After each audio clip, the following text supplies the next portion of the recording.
जय जम्बे। नमस्कार। आप सबका स्वागत है संवाद सेतु के आज तृतीय दिवस में। सारे विश्व में अभी कोरोना का कहर व्याप्त है। हम सब लॉकडाउन की स्थिति में हैं और ऐसे समय में हम सब संवाद सेतु के माध्यम से एक संवाद स्थापित कर रहे हैं। तो आइए आज के इस कार्यक्रम को हम प्रारंभ करें।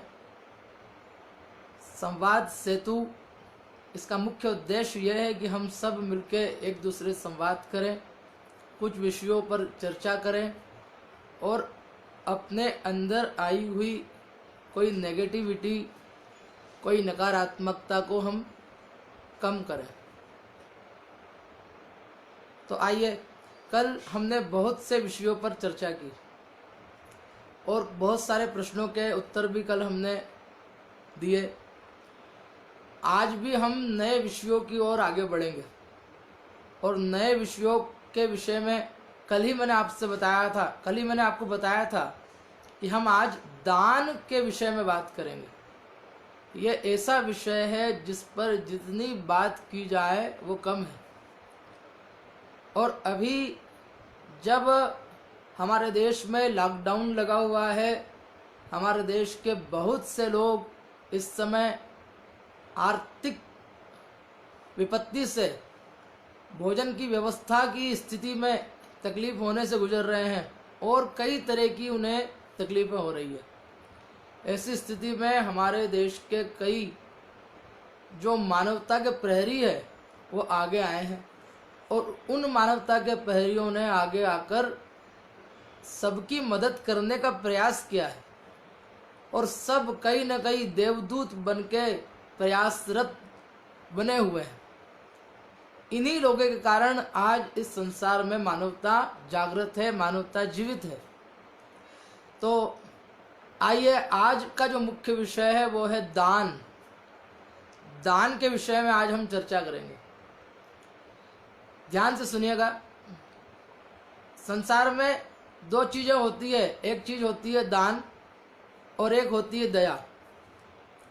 दान हमेशा शुभ समय में सदपात्र को शुभ स्थान पर दिया जाता है और दया हमेशा सब पे की जाती है। जिसे हम दान समझते हैं वो दान नहीं होता। हर चीज जो होती है वो दान नहीं होती है। जब हमने किसी की जरूरत को देखकर कोई चीज प्रदान कर दी तो वो दान है, ऐसा नहीं है, वो दया भी हो सकती है। तो दया और दान में क्या अंतर है, इसे आज हमें समझना आवश्यक है। क्योंकि हो सकता है हम जिसे दान समझ रहे हो वो दया हो, वो हमारी सहानुभूति हो। तो आज हम दान के कुछ पक्षों पर विचार करेंगे और हो सकता है कि यह दान का विषय आज पूर्ण न हो, कल तक इस विषय को ले जाया जाए।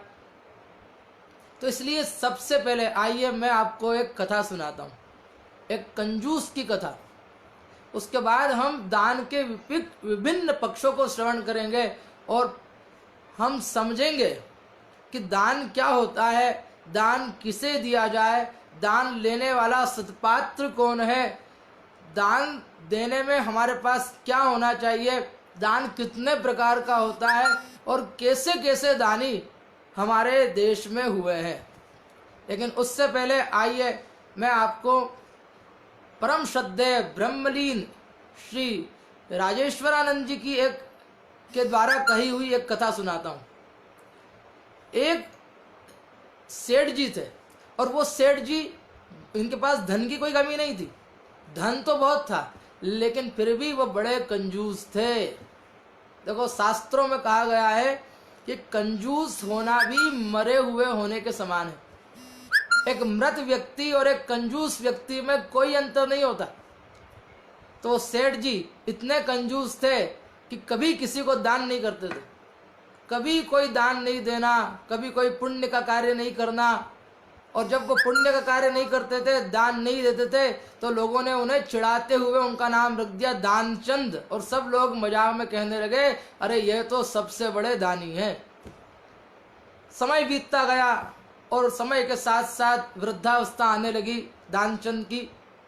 उनकी पत्नी ने उन्हें समझाया कि यहाँ से कुछ ही दूरी पर गंगा नदी है, तो चलो एक दिन आप जाओ और गंगा जी में स्नान करके आओ। अब गंगा जी में स्नान करने तो दानचंद जाना चाहते हैं, लेकिन रुपया खर्च नहीं करना चाहते। धन की कमी नहीं है, धन तो बहुत है, लेकिन धन खर्चा नहीं हो। तो पत्नी ने कहा चिंता मत करिए, यहाँ से कुछ दूरी पर ही है गंगा जी, आप तो जाइए और स्नान करके आइए।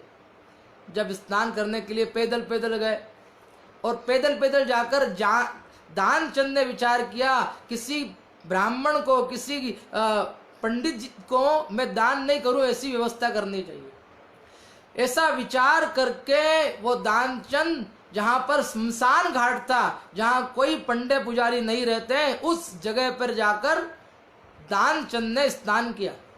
लेकिन भगवान भी बड़े कौतुकी है, भगवान ने कौतुक किया और कौतुक करके भगवान ने आज उस दानचंद की परीक्षा लेने का विचार किया। जब जैसे ही एक डुबकी लगाकर दानचंद बाहर निकले, उसी समय गंगा जी की में जैसे ही डुबकी लगाई और बाहर निकले, उसी समय वहां पर भगवान एक पंडित जी बन के आ गए, एक पंडा बन के आ गए।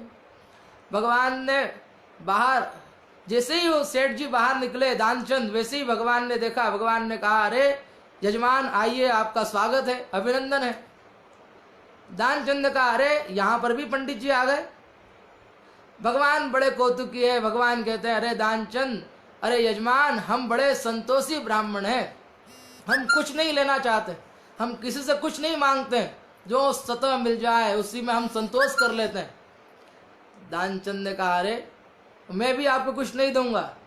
तब भगवान ने कहा अरे दानचंद, हम तो तुमसे कुछ न कुछ लेके ही रहेंगे, हमारा तो प्रण है, कोई इस घाट पे आ जाए तो हम उससे साल भर का अनाज ले लेते हैं। तब दानचंद ने कहा हम तो तुम्हें फूटी कौड़ी भी नहीं देंगे, अरे फूटी कौड़ी भी नहीं देंगे। तब भगवान ने कहा कि गंगा जी में स्नान करने का पुण्य तुम्हें तभी पुण्य तभी प्राप्त होगा जब तुम मुझे कुछ न कुछ दोगे। बड़ी मुश्किल से वो दानचंद ने एक, जिसे कहते हैं ना, एक कौड़ी, एक आना दान करने का संकल्प लिया, और वो भी उधारी में। ठीक है, संकल्प लेके चला गया दानचंद। और भगवान भी बड़े लीला विन्यास करने वाले, लीला करने वाले हैं। भगवान स्वयं आज उस दानचंद के पीछे पीछे उसके घर चल दिए।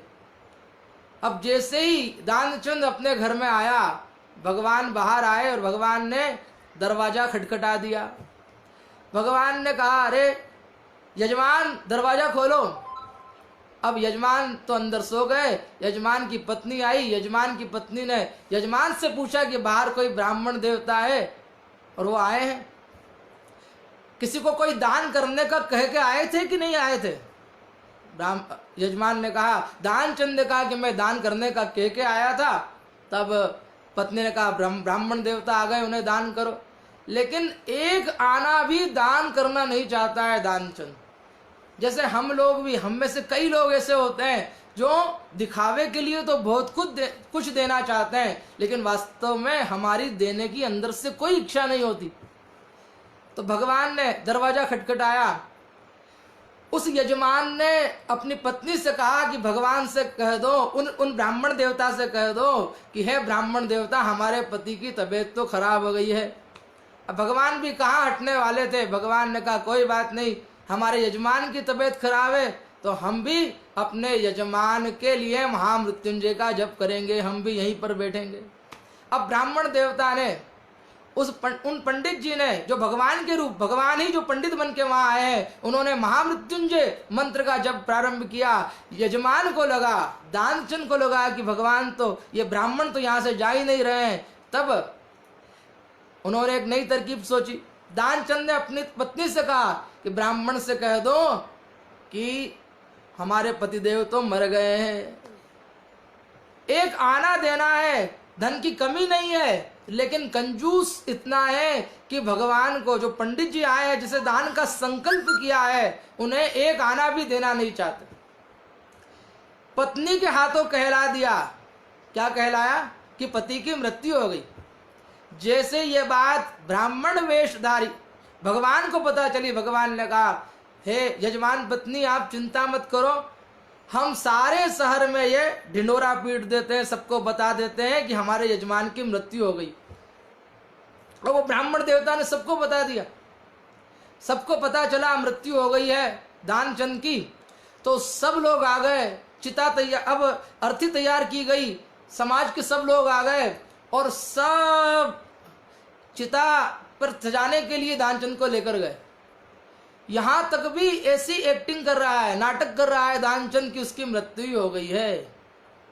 जब उसे पता चला, जब उसे लगा कि अब तो मृत्यु हो जाएगी, तब भी वह अपने स्थान पर नहीं हटा। जब भी वो ऐसा कैसे ही लेटा रहा, तब भगवान ने कहा, अरे ये तो एक आना भी दान नहीं करेगा, यह तो ऐसे ही मर जाएगा। तब भगवान ने क्या किया, तब भगवान ने विचार किया कि ये हमारे यजमान है, इसलिए इनके दाह संस्कार के पहले इनके कान में हमें कुछ कहना है, इनके कान में हमें कुछ कहना है। भगवान ने कान में मंत्र बोलने के बहाने ये बात कही। क्या कही?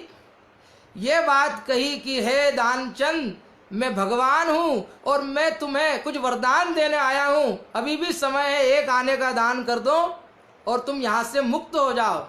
तब भगवान के सामने भी दानचंद ने कहा, प्रभु मैं आपसे केवल यही वरदान चाहता हूं कि मुझे क्या चाहता हूं, यही वरदान चाहता हूं कि मेरा एक आना तुम छोड़ देना। इसका अर्थ यह है कि जो कंजूस होता है वो किसी को कुछ भी देना नहीं चाहता। अपने जीवन में जो कंजूसी करता है वो कभी यश की प्राप्ति नहीं करता है, वो अपयश की प्राप्ति करता है। धन की 3 गति होती है, ध्यान से सुनिएगा। धन की कितनी गति होती है? 3 गति होती है। पहली गति होती है दान, दूसरी गति होती है उसका उपभोग, और तीसरी गति बताई है उसका नाश। यदि धन की उत्तम गति होती है उसका दान करना, अपने जीते जी अपने धन को दान करना ही सदगति है धन की। और हम उसका उपभोग कर लें, यह धन की द्वितीय श्रेणी की, मध्यम श्रेणी की गति कहलाती है। और तीसरी गति कहलाती है उसका नाश हो जाए, उसे चोरी हो जाए, उससे कोई चुरा के ले जाए, कोई छुपा ले। तो इसीलिए अपने धन को अपने हाथ से दान करने की आदत हमें डालनी चाहिए। आज हम जो कुछ भी है, आज अगर हम दरिद्र हैं तो इसीलिए कि हमने कभी दान नहीं किया। आज हमारे पास कोई समृद्धि है तो समृद्धि इसीलिए है कि हमने भूतकाल में दान किया है, क्योंकि दान का अर्थ होता है निवेश करना। जैसे हम बैंक में रुपये को निवेश करते हैं, उसी तरह धन का दान, विद्या का दान, अन्न का दान, वस्त्र का दान, जल का दान, कन्या दान, विद्या दान, ये सारे दान हमारे इस लोक को भी सुधारते हैं और हमारे परलोक को भी सुधारते हैं। इसलिए चाहे कोई कितना ही बड़ा विरक्त हो, उस विरक्त के लिए भी यह कहा गया है कि उसे भी यज्ञ, दान और तप, ये 3 चीजों को कभी नहीं छोड़ना चाहिए। किसे? यज्ञ, दान और तप, ये 3 चीजें ऐसी है जो किसी को कभी भी नहीं छोड़ना चाहिए। उसमें भी कलयुग में सबसे महत्वपूर्ण कोई चीज है तो वह है दान करना। इसलिए अपने जीवन में दान को महत्व देना चाहिए। आप ये मत सोचिए कि आप कोई बड़े धनाढ्य हो जाएंगे तब दान करेंगे। अगर अपने जीवन में आप 1 रुपया कमाते हैं तो 1 रुपये में से 10 पैसे का दान करिए। शास्त्र कहता है कि अपने कमाए हुए धन का 10% हमेशा दान करना चाहिए। उस दान को करने से 10% जब हम दान करते हैं तो उससे हमारा धन क्या होता है? शुद्ध हो जाता है। क्योंकि हमारे पास लक्ष्मी अलग अलग साधनों से आती है, अलग अलग स्थान से आती है। तो अलग अलग जगह से, अलग अलग स्थान से आई हुई लक्ष्मी शुद्ध नहीं होती। उस धन को जब हम उसका कुछ दान करते हैं तब वो धन शुद्ध होता है। और कहा भी गया है, तन पवित्र सेवा किए धन पवित्र किए दान, मन पवित्र हरि नाम से, होत त्रिविध कल्याण। तो धन जब हम दान करते हैं तो दान करने से कभी भी हमारा धन समाप्त हो जाए ऐसा नहीं है। धन तो हमेशा जितना हम दान करेंगे उतना ही धन बढ़ेगा, क्योंकि पृथ्वी का ये नियम है, पृथ्वी पर जो बोया जाता है वही कटता है। अगर हम पृथ्वी पर धन बोएंगे, हमने देखा है पृथ्वी पर एक दाना बोने से 100 दाने मिलते हैं। उसी तरह पृथ्वी पर मीठी वाणी बोलने से मीठी वाणी मिलती है। अगर हम किसी को गाली देते हैं तो उसके बदले हमें गाली मिलती है। तो पृथ्वी पर ऐसा नहीं है कि अन्न बोने से अन्न ही मिलेगा। अच्छी वाणी बोलना भी दान है। अच्छी वाणी जब हम बोलते हैं तो उसे भी दान कहा जाता है। इसी तरह विवाह के पूर्व कन्या का पिता कन्या को दान करता है, उसे वाग्दान कहा जाता है। गुरु अपने शिष्य को जब वेद का अध्ययन कराता है, जब शिक्षा प्रदान करता है, तो उसे विद्या का दान कहा जाता है। इसी तरह अन्न दान, जल दान, वस्त्र दान और औषधियों का दान, ये 4 दान ऐसे हैं जिसमें किसी तरह के पात्र को देखने की जरूरत नहीं है। कौन सुपात्र है, कौन कुपात्र है। अन्न दान, जल दान, वस्त्र दान और औषधि का दान, ये 4 दान ऐसे हैं जो सबके लिए है, सबको दिए जा सकते हैं। इन्हें देने में पात्र का विचार करने की जरूरत नहीं है। जो जरूरतमंद है, जो भूखा है, जिसे वस्त्र की जरूरत है, जिसे औषधि की जरूरत है, वहां पर किसी को भी दान किया जा सकता है। इसलिए अन्न में, वस्त्र, जल में और औषधि में कभी किसी के लिए पात्रता अपात्रता का विचार नहीं करना चाहिए। आइए दान के कुछ सोपान को हम समझे। दान क्या होता है? तो दान, अगर सत्पात्र को दिया जाए दान तो वो दान कीमती होता है, और अपात्र को दिया हुआ दान कैसा होता है? अपात्र को दिया हुआ दान ठीक उसी तरह से होता है जैसे पत्थर के ऊपर तीर का मारना। जैसे बुझे हुए अग्नि कुंड में आहुति को प्रदान करना, वैसा ही अपात्र को आदेश काल को में दिया हुआ दान वो हमें फल प्रदान करता है। आइए दान के विषय में हम कुछ और जानें। श्रीमद् भागवत कहती है कि अवैष्णवो हतो देशो हतम श्राद्धम पात्रकम। जो अश्राद्ध अपात्र है उसे दिया गया श्राद्ध का जो भोजन है वो किसी काम का नहीं होता, वो नष्ट हो जाता है। हतम क्षोत्रिय दानम अनाचार हतम कुलम।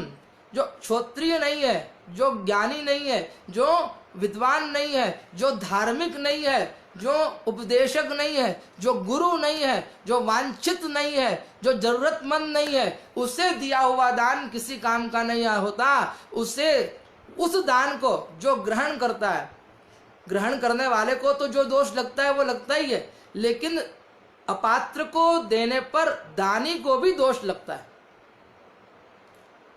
अपात्र को दिया हुआ दान किसी काम का नहीं होता है, वो हमारे मूल को भी नष्ट कर देता है। दान के 3 प्रकार बताए। श्रीमद् भगवत गीता 3 तरह से दान के विषय में बता रही है। सात्विक, राजसिक और तामसिक, ये 3 तरह के दान बताए गए हैं। सात्विक दान कौन सा होता है? आइए हम उसको समझे। दातव्यमिति यद दानम दीयते नुपकारिणे देशे काले च पात्रे च तद्दानम सात्विकम स्मृतम। जो देश काल को देखकर दिया जाए, जो पात्र का चयन करके दिया जाए, जो शुभ समय में दिया जाए, जो कामना रहित होकर किया जाए, वही पात्र सत्व पात्र, वही दान सात्विक दान कहलाता है। जो कामना रहित होकर किया जाए, करने के पीछे कोई कामना ना हो, जिसे करने के पीछे हमारा कोई उद्देश्य ना हो कि हमें ये मिलेगा, हमें वो मिलेगा। जब हम वो दान करते हैं तो वो सात्विक दान कहलाता है। लेकिन जब हम कोई दान करने के पीछे हमारी ये भावना रहती है कि उससे हमें कोई फल की प्राप्ति हो। उस दान करने के पीछे हमारे मन में ये भावना रहे कि हमें लोग, हमारी कीर्ति बढ़े, हमारा ऐश्वर्य बढ़े, हमारे लोग गुणगान गाए, तब वो जो दान किया जाता है वो दान राजसिक दान कहलाता है, क्योंकि उसमें हमारे मन में कुछ प्राप्त करने की भावना आ जाती है। ऐसा किया हुआ दान हमें उच्चता की ओर नहीं ले जाता, उन्नति की ओर नहीं ले जाता है, वो हमें राजसिकता में ही भटकाता रहता है, क्योंकि उस कर्म को करने में हमारे मन में ये भावना रहती है कि इस कर्म से हमें कुछ न कुछ प्राप्ति हो, चाहे वो यश प्राप्त हो, चाहे वो नाम प्राप्त हो, चाहे हमारी कीर्ति बढ़े। उसी तरह जो अपात्र को और जिसमें दिए हुए सामग्री का भी ध्यान नहीं रखा गया है कि सामग्री शुद्ध है अशुद्ध है। सामग्री, जैसे हम लोग कई बार किसी को कुछ देते हैं तो ध्यान नहीं रखते, लेते देते समय, भगवान को चढ़ाते समय जब हम जो वस्त्र लेते हैं उन वस्त्रों को हम प्रयास करते हैं कि वो हमारे घर में से ही कहीं से निकाल के दे देते हैं। अपने जीवन में प्रयास ये करें कि जो हम देते हैं वही लौटकर वापस आता है। इसीलिए हमेशा उत्तम से उत्तम पदार्थ दान देने की भावना होना चाहिए। उत्तम पदार्थ जब दान में दिया जाता है तो वही पदार्थ हमारे जीवन में बढ़ के हमें मिलता है। पूज्यपाद सद्गुरुदेव कहा करते थे, अच्छे समय में किसी को अच्छी वाणी बोलो, किसी से कह दो आओ विराजो भोजन करो। यह भी अच्छी वाणी बोलना भी एक दान है। आजकल प्राय सब लोग इसी बात को नहीं कर पाते। वचने का दरिद्रता, वचन में क्या दरिद्रता होना चाहिए? कोई दरिद्रता नहीं होना चाहिए। अच्छे वचन बोलने में फिर भी सब दरिद्रता करते हैं। और देखिए, भगवान का एक नाम है लक्ष्मी नारायण और भगवान का एक नाम है दरिद्र नारायण। भगवान लक्ष्मी जी के भी पति हैं और भगवान दरिद्रता के भी पति हैं। भगवान की दोनों पत्नियां हैं, एक है लक्ष्मी और एक है अलक्ष्मी। भगवान लक्ष्मी जी की बड़ी बहन है अलक्ष्मी। भगवान का विवाह अलक्ष्मी से भी हुआ है, भगवान का विवाह लक्ष्मी से भी हुआ है। तो भगवान दरिद्र नारायण भी है, भगवान लक्ष्मी नारायण भी है। इसका अर्थ यह है कि जब हमारे द्वार पर कोई याचक आता है, जब जो वास्तविक में याचक है, जब वो हमारे घर के बाहर आता है तो उसके रूप में साक्षात भगवान नारायण हमारे द्वार में आते हैं। और वो हमें, जब हम उसे उन दरिद्र नारायण को कुछ दान करते हैं तो निश्चित रूप से वो दरिद्र नारायण हम पर भला करने के लिए, हम पर उपकार करने के लिए, हमसे दान के माध्यम से हमारे जीवन में उन्नति लाने के लिए वो भगवान स्वयं हमारे द्वार पर पधारते हैं। दरिद्र नारायण के रूप में भगवान स्वयं आते हैं। ऐसे सदपात्र को दिया हुआ दान पुण्य की वृद्धि करता है। जिसके घर पर आया हुआ कोई याचक कभी व्यर्थ ही चला जाए, उसके सारे पुण्य नष्ट हो जाते। याचक जो वास्तव में पात्र है, उसको दिया हुआ दान हमें अनंत पुण्य प्रदान करता है, कीर्ति प्रदान करता है। आइए दान के विषय में हम थोड़ा बहुत कुछ समझे। दान के प्रकार क्या क्या है?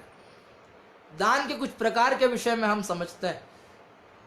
दान के प्रकार है हृदय दान, जैसे माता पिता अपने बच्चों को अपने हृदय तक का दान कर देते हैं, हृदय दान कर देना।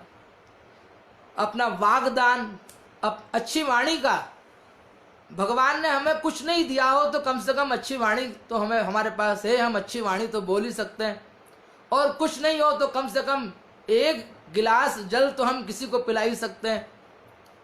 ज़्यादा कुछ नहीं हो तो एक कुशा का आसन तो हम किसी के बैठने के लिए दे ही सकते हैं।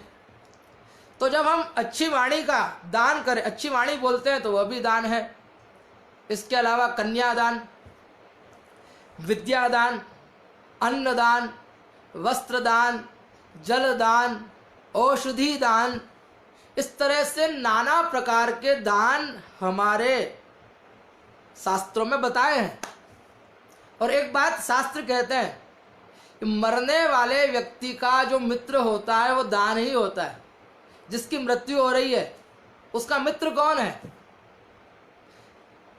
जैसे घर में पत्नी मित्र होती है, विदेश में विद्या मित्र होती है, उसी तरह दानम मित्रम मरिष्यतः, जिसकी मृत्यु होने वाली है, जिसकी मृत्यु का समय आ गया है, उसका मित्र है दान। उसने जो दान दिया है वही दान उसके जीवन के आगे के रास्ते का सहायक बनेगा।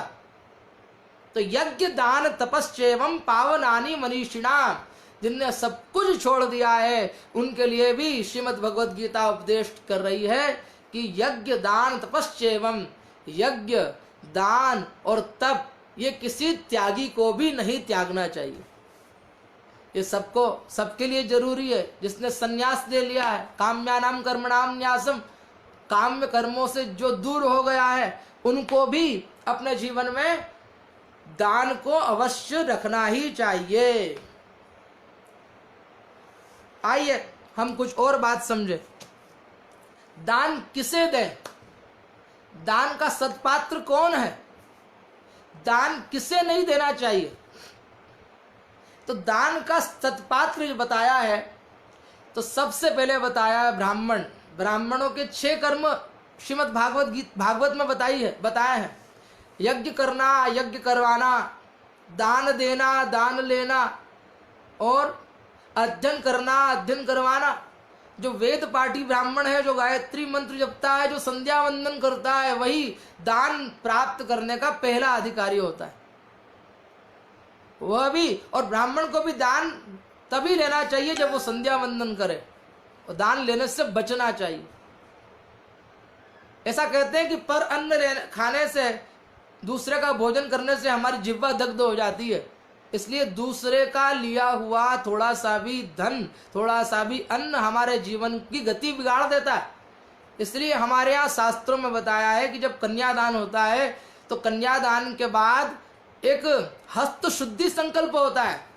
जिस हस्त शुद्धि संकल्प में जो वर है, जो साक्षात विष्णु स्वरूप है, वो गो दान करता है, क्योंकि उसने एक कन्या का स्वर्ण के आभूषणों के जिसके पास है, ऐसी कन्या का दान उसने लिया है। उस दान को लेने की पात्रता प्राप्त करने के लिए उस वर को गोदान करना पड़ता है। तो किसे दान लेने का, कौन है दान लेने का अधिकारी?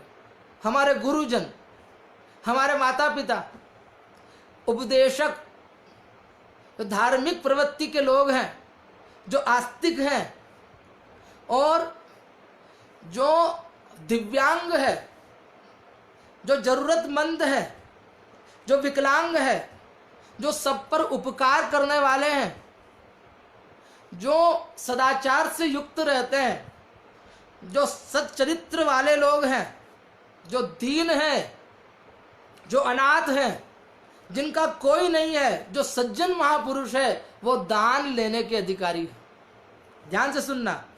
जो माता पिता, गुरु, मित्र, जो धार्मिक प्रवृत्ति का व्यक्ति है, जो सज्जन महापुरुष है, जो दिव्यांग है, जो अनाथ है, जो दीन है, जो जरूरतमंद है, जो विपत्ति में आ गया है, ये सब दान लेने के पात्र बताए गए हैं। और जो धूर्त है, जो लंपट है, जो लोभी है, जो जरूरतमंद नहीं है फिर भी लोभवश लेता है, जो अधार्मिक है, दुराचारी है, पाखंडी है, राष्ट्रद्रोही है, इन सबको दान देने से बचना चाहिए।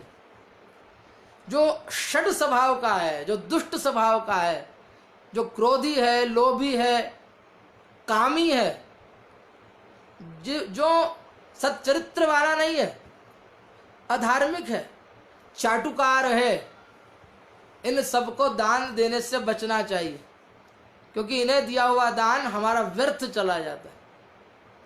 याद रखना, मैंने आपसे कहा है, अन्न, जल, वस्त्र और औषधि, ये 4 चीजों में पात्रता अपात्रता का ध्यान रखने की जरूरत नहीं है, देश काल का ध्यान रखने की जरूरत नहीं है। जो भूखा दिख रहा है सामने उसको भोजन कराए। उसमें कोई पात्रता नहीं देखे कि ये कौन है, कौन सी जाति का है, कौन से वर्ण का है, अगर उसकी मदद करनी चाहिए, दया के भाव के साथ उसकी मदद करनी चाहिए, क्योंकि दया धर्म का मूल है, नरक मूल अभिमान। तुलसी दया न छाड़िए जब तक घट में प्राण। दया धर्म का मूल है, समस्त धर्मों का मूल दया है, और दया हम सब पे कर सकते हैं। याद रखिए, दान शुभ समय में सदपात्र को देश काल देखकर संकल्प लेकर दान किया जाता है, और दया कोई देश काल न देखकर भी कोई किसी के भी ऊपर जो विपत्ति काल में है उन सब पर दया की जा सकती है, कभी भी की जा सकती है। इसलिए दया और दान में अंतर समझना जरूरी है।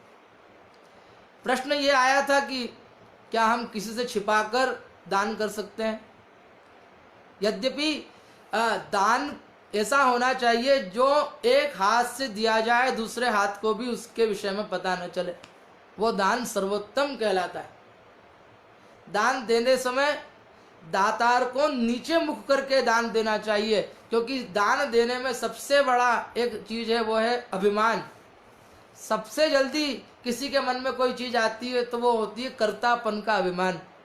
जब कर्तापन का अभिमान आ जाए तो समझ लेना वो हमारा दिया हुआ दान व्यर्थ हो जाता है। इसीलिए अगर किसी को कुछ देना ही है तो सबसे पहले अपने अभिमान का दान करना चाहिए। आइए एक छोटी सी कथा हम श्रवण करें। एक बार की बात है, एक राजा ने एक संत को देखा। संत बड़े विरक्त महापुरुष थे। तो जब विरक्त महापुरुष को देखा तो संत को कुछ देने की इच्छा हुई, इच्छा जागृत हुई। राजा ने संत से के चरणों में प्रणाम करके कहा, हे संत महापुरुष, मैं आपको कुछ देना चाहता हूँ। संत महापुरुष ने कहा, हे राजन, मुझे तुमसे लेने की कोई इच्छा नहीं है, फिर भी तुम हट कर रहे हो, तो तुम्हारे मन में जो इच्छा हो वो मुझे प्रदान कर दो। राजा ने कहा, मैं अपना संपूर्ण राज्य आपको प्रदान करना चाहता हूँ। जैसे ही राजा ने यह बात कही, संत ने कहा, अरे राजन, तुम्हारे राज्य पर तुम्हारा कोई अधिकार नहीं है, यह राज्य तो जनता का है। राजा ने कहा, तो फिर मैं अपना महल आपको प्रदान करता हूँ। जैसे ही राजा ने महल के विषय में कहा, संत ने कहा, अरे राजन, ये महल भी तुम्हारा नहीं है, ये भी जनता ने तुम्हारी सेवा के लिए तुम्हें दिया है। राजा ने कहा, मैं अपना शरीर आपको प्रदान करता हूँ। संत ने कहा, अरे नहीं, ये शरीर भी तुम्हारे बच्चों के लिए है, तो क्या दूं? जब ये बात राजा ने संत से कही तो संत ने कहा कि अपना अभिमान ही मुझे प्रदान कर दो। अस अभिमान जाई जन भोरे, मैं सेवक रघुपति पति मोरे। बस मन में यही अभिमान रहे कि मैं भगवान का सेवक हूँ, भगवान मेरे स्वामी है। सेवक भाव के साथ जब हम जीवन को जिए, और जब दान दे तो नीचे मुख करके दान दे, और ये विचार करें कि भगवान देने वाले हैं, करने वाले भगवान हैं, हमें तो केवल निमित्त बनाया है। निमित्त मात्रम भव सव्य साचिन। भगवान ने जैसे अर्जुन को निमित्त बनाया था उस युद्ध में महाभारत के, वैसे ही हमें भी निमित्त बनाया है। तो आज हमने दान के विषय में कुछ बातें श्रवण की। कल हम पुनः दान के विषय में कुछ और चर्चा करेंगे, दान के कुछ और सोपानों के विषय में विचार करेंगे, कुछ और आख्यानों के विषय में विचार करेंगे, और कल ये दान के विषय को पूर्ण करके परसों से हम एक नए विषय को लेंगे। आपके मन में कोई नया विषय हो, कोई प्रश्न हो तो आप कर सकते हैं, कमेंट बॉक्स में आप बता सकते हैं कौन से विषय पर आपको सुनना है। आइए हम प्रतिदिन की भांति कुछ देर भगवत नाम करें लें, और भगवान से प्रार्थना करें कि सब सुखी रहें, सब निरोगी रहें, सबका कल्याण हो। सबसे पहले भगवान हनुमान जी महाराज को प्रणाम करेंगे, और हनुमान जी महाराज को प्रणाम करके उनका स्मरण करेंगे। 11 बार मेरे साथ आप सभी कहें, जय जय जय हनुमान गोसाई, कृपा करहु गुरुदेव की नाई। जय जय जय हनुमान गोसाई, कृपा करहु गुरुदेव की नाई। जय जय जय हनुमान गोसाई, कृपा करहु गुरुदेव की नाई। जय जय जय हनुमान गोसाई, कृपा करहु गुरुदेव की नाई। जय जय जय हनुमान गोसाई, कृपा करहु गुरुदेव की नाई। जय जय जय हनुमान गोसाई, कृपा करहु गुरुदेव की नाई। जय जय जय हनुमान गोसाई, कृपा करहु गुरुदेव की नाई।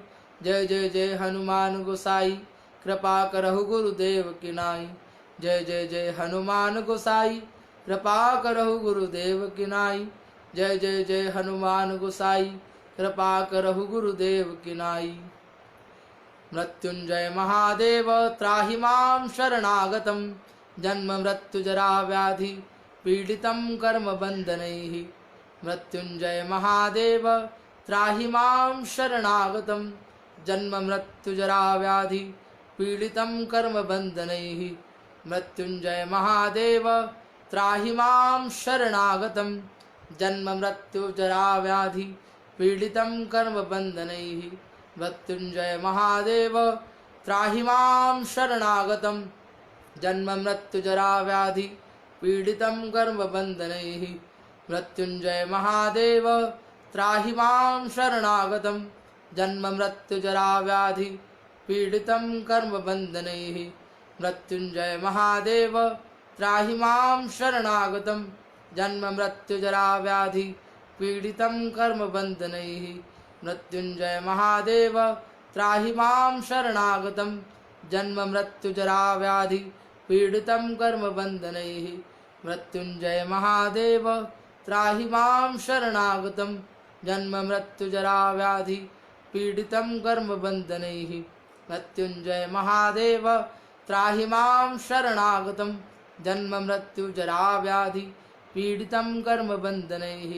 मृत्युंजय महादेव त्राहि मां शरणागतं। जन्म मृत्यु जरा व्याधि पीडितं कर्म बंधनैः। नारायणाखिल गुरो भगवन् नमस्ते। आइए सभी प्रार्थना करें। सर्वे भवन्तु सुखिनः, सर्वे सन्तु निरामयः, सर्वे भद्राणि पश्यन्तु, मा कश्चित् दुःख भाग् भवेत्। तो आइए हम कल फिर मिलेंगे रात को 10:30 बजे से 11 बजे तक। आपके मन में कोई प्रश्न हो तो आप प्रश्न मुझे बताएं। कोई विशेष प्रसंग हो जो आप सुनना चाहते हैं तो आप बताएं। कल हम पुनः चर्चा करेंगे दान के कुछ और पक्षों के ऊपर, और परसों हम कोई नए विषय पर बात करेंगे।